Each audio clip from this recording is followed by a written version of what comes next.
On the economic side, I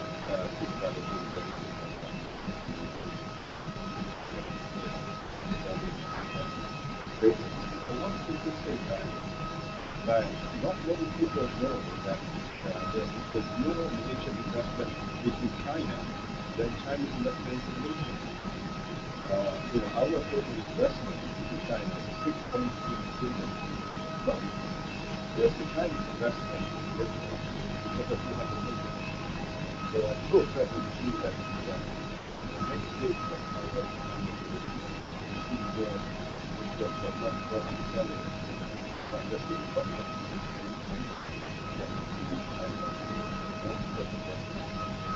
And how much does any of the geopolitical realities of that impede that partnership, or is it just sort of something that it will not impede because we find it each country must this is a good thing because that we should actually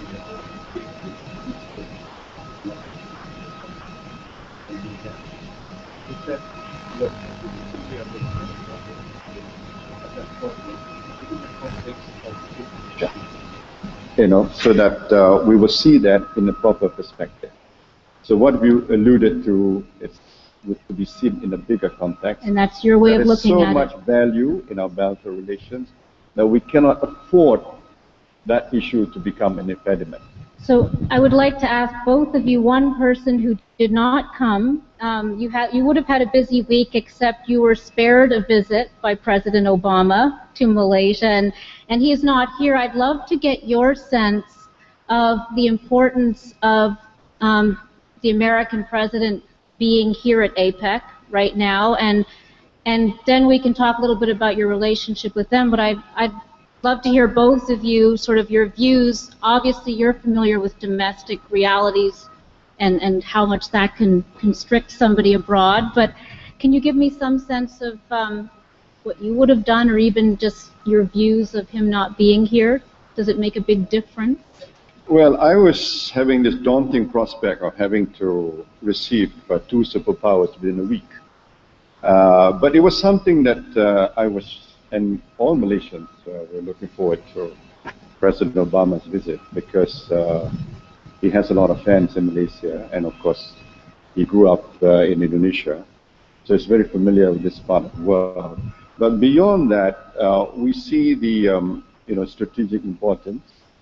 He has made this pronouncement of the new policy pivot towards Asia, and this would have been a golden opportunity for America and for President Obama himself to show leadership in that context of the new emphasis towards Asia.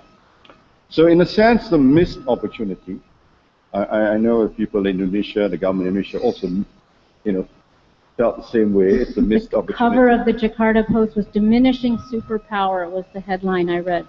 Yes, missing, yeah. Yeah, although his spirit is here in a sense, but it's not quite the same. We believe that the problem in Washington, I mean, I was in New York, I was in the States, I have a sense, I would say, when he called me, I told President Obama that I understand, I empathize, and I probably would have done the same thing in his shoes, because the bigger threat would be the 17 October. The debt ceiling. The debt ceiling has got to be reviewed, otherwise the consequences will be quite severe.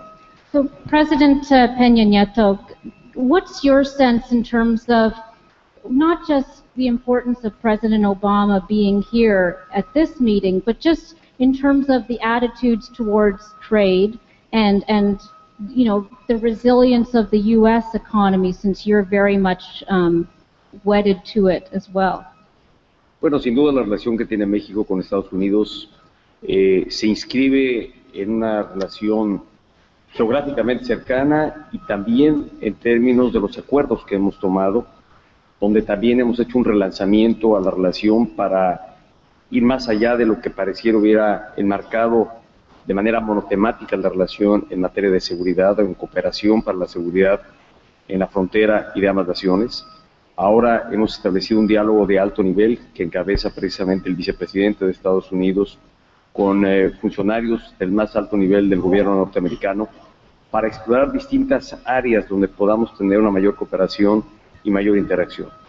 En materia comercial y económica, sin duda, la relación que hay entre México y Estados Unidos es muy intensa. Somos socios en el Acuerdo de Libre Comercio, que data de hace más o casi de hace 20 años. Y eso ha favorecido a un mayor intercambio comercial entre ambos países, sin olvidar al otro socio que tenemos en este acuerdo, que es Canadá, y donde, sin duda, el acuerdo logrado en ese momento fue un acuerdo que se convirtió en referente a nivel mundial y que hizo posible que se llevaran a cabo otros acuerdos de libre comercio. Y eso ha llevado a que México esté en la convicción, y mi gobierno lo respalda absolutamente, de ser un gran promotor del libre comercio y de encontrar en el libre comercio una forma importante de generar mayor crecimiento económico. Creo que no solo a México preocupa lo que está ocurriendo en Estados Unidos en el desacuerdo que se tiene en el Congreso, sino creo que es preocupación del mundo entero. Y creo que hoy la expectativa que hay del mundo y de México también es esperar que este tema se resuelva en términos favorables, porque va a impactar al mundo entero, no solo a los países que geográficamente y económicamente tenemos una importante interacción con los Estados Unidos, sino creo que la señal al mundo financiero será de alto impacto de no darse este acuerdo. Estaremos expectantes para que, esperando que realmente concluya esto en términos satisfactorios. Do you feel that the United States has had a sufficient presence as a superpower in this region or even in terms of the global stage?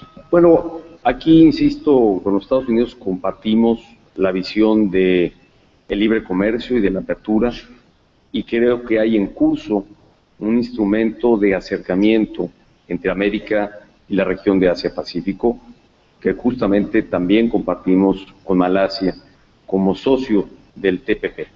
Es un acuerdo que está en la ruta de negociación. Somos parte de este acuerdo 12 países, 5 de América, 7 de la región de Asia-Pacífico, y creo que es una muestra muy clara de el beneficio que traería a nuestras economías y a nuestros países la integración de nuestras economías, el acuerdo de libre comercio. Yo estoy optimista de que logremos realmente superar las diferencias que hay en esta negociación y que en un periodo de tiempo breve y próximo logremos salvar, insisto, estas diferencias y tener materializado un acuerdo para esta integración comercial entre estas dos importantes regiones del mundo. So I think the deadline is 2 months left, is that right, before the TPP is supposed to be... Yo creo que no hay una fecha límite, hay un propósito de cerrar el acuerdo este año, pero dependerá de flexibilizar la negociación, de lograr el acuerdo. Es el propósito inicial y bueno, pues dependerá de la voluntad que tengan los países que participamos en este acuerdo para salvar diferencias y materializarlo lo más pronto posible. So, Prime Minister Najib, on this topic of TPP, and then I'll take some questions from the audience too, there have been some concerns about you know, either some parts of it that have leaked out in terms of sovereign decision making around things like intellectual property and such. Can you tell me just in general sort of your views of how the Trans-Pacific Partnership is going, any sense of particular concerns you might have about how it's playing out? Yes, we do have a few areas of great concern because the TPP is a different free trade agreement, as you know. It goes beyond the normal trade and investment as part of the FTA that we have going with many countries. So once you go beyond that and you go into areas of intellectual property, investor-state dispute settlement, government procurement, state-owned enterprises, environment, labor, so you impinge on fundamentally the sovereign right of a country to make regulations, to make policies. And that is a tricky part. And that is why, you know, we've asked for flexibility. And the key word, I agree with President Nieto that the key word is flexibility.